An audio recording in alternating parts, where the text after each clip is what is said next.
अरे की खोजतानी गोलैका या समाट हो आ केहू से कबो ना लड़ैले होखे आँख हो आ सच्चा दिल जके हो कोरा कागज अरे चिपकल ना होखे के करो से आ हम शादी करब जाके वो करे से आ जवन पटल न होई लइका के करो से हम शादी करब जाके वो करे से जवन पटल न होई लइका के करो से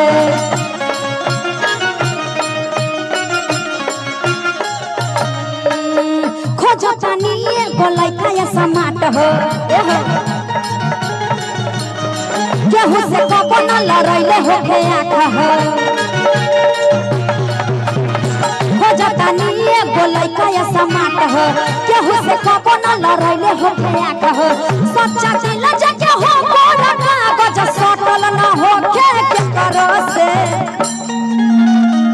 हम शादी करब जाके वो करे से जवन पटल न होई लइका के करो से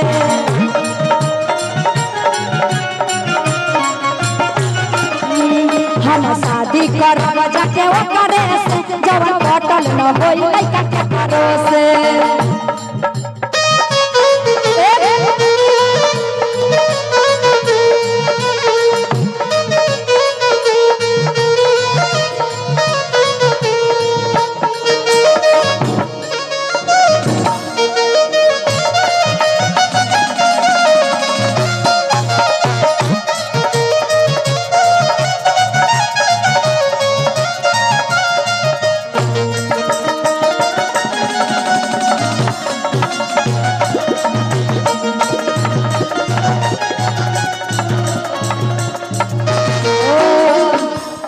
राजा ब्लैक ताहर दाढ़ी हो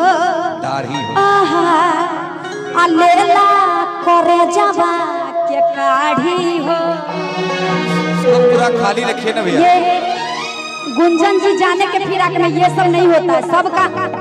देखिए आप लोग चाहते हैं गुंजन जी चले जाए, देखिए इतना आदमी का दिल। चलिए आप बैठिए चुपचाप। सभा हमको जाना होगा, उस समय यहाँ से 6 घंटा लगेगा जाने में। अभी रिकॉर्डिंग तो आपको बाकी है। हाँ तो वह कर लिया जाओ। हाँ एक दुगो कर गाना वाना खोजिए, इनका गाना खोजिए। जोर गाना हो। राजा ब्लैक ताहर दाढ़ी हो आ लेला करे जबा के काढ़ी हो आ जब बुलेट लेके गली में आवेला आए सलेटर झाड़ी दिल धड़कावेला आ देखी देखी नियत जाला बिगड़ी हो। राजा ब्लैक ताहर दाढ़ी हो अच्छा आहा आ लेला करे जबा के काढ़ी हो। राजा ब्लैक ताहर दाढ़ी हो लेला करे जबा के काढ़ी हो। राजा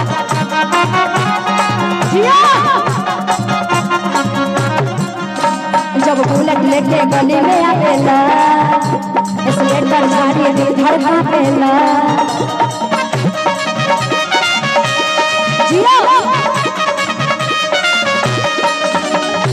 देखी देखी नियत जाला बिगड़ी हो। देखी देखी नियत जाला बिगड़ी हो। राजा ब्लैक ताहर दाढ़ी हो लेला करे जबा के काढ़ी हो। राजा ब्लैक ताहर दाढ़ी हो लेला करे जबा के काढ़ी हो।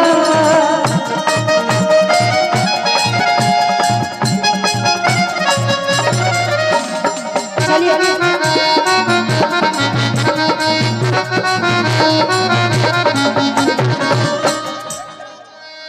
अरे मारेला जानता हर फीटिंग डरे सह आ राखेला बना के हीरोवा नियन भेस हो।